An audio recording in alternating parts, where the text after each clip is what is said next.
on est tellement pris par toute cette organisation, ce rythme de vie un peu effréné aussi. Ce que je vois, c'est que oui, c'est difficile avec les émotions, il y a beaucoup de violence. Je suis Cyrienne Lheureux, sophrologue.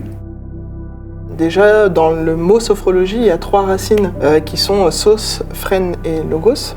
C'est une étude de la conscience en harmonie.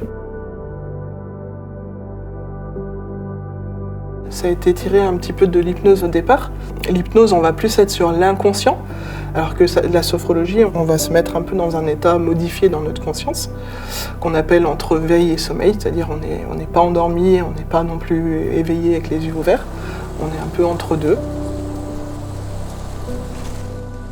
J'ai fait un parcours avant dans l'hôtellerie-restauration, avec des études en cuisine. On va dire, j'avais un peu comme projet d'ouvrir une ferme pédagogique ou quelque chose où je pourrais combiner la cuisine, mais en même temps accueillir du public peut-être soit en situation difficile, soit dans le milieu du handicap.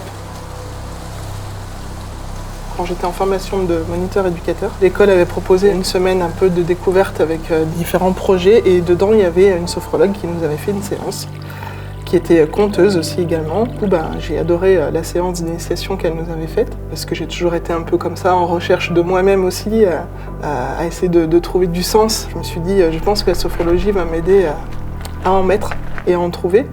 Et puis une fois que ce sera fait, je pourrai le redistribuer à toute autre personne. Et ça, c'est aussi un grand plaisir de pouvoir redonner ce qu'on a reçu, quoi.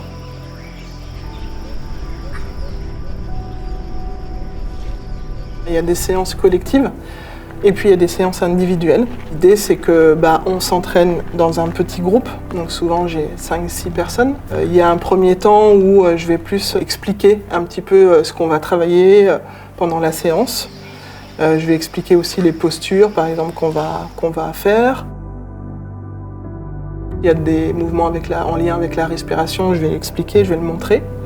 Donc ça, c'est ce qu'on appelle l'information pré-sophronique. Ensuite, la séance en elle-même. Donc là, je vais pratiquer avec les sophronisants. Donc ils seront soit assis, soit debout.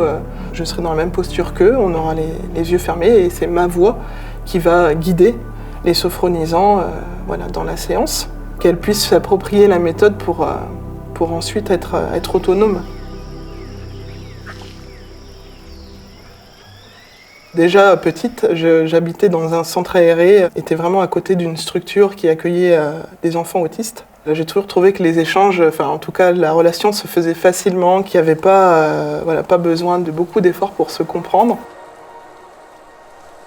Ça m'a déjà donné envie d'aller à leur rencontre, d'aller plus loin. Et puis en grandissant, j'ai toujours gardé cette attirance-là. J'ai toujours eu un peu envie, par curiosité, d'aller à la rencontre des personnes en difficulté, de connaître un peu leur vie, leur parcours, comment ils s'en sortaient.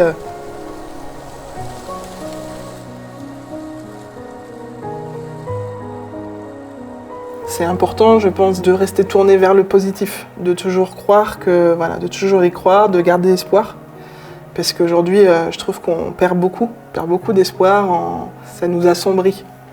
On perd un peu notre lumière, notre vitalité, notre énergie.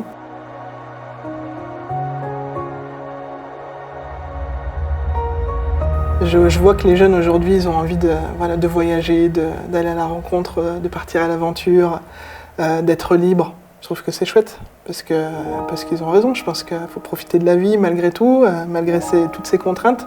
Il faut la chouchouter, il faut en profiter, et il faut garder ce peps-là, cette énergie.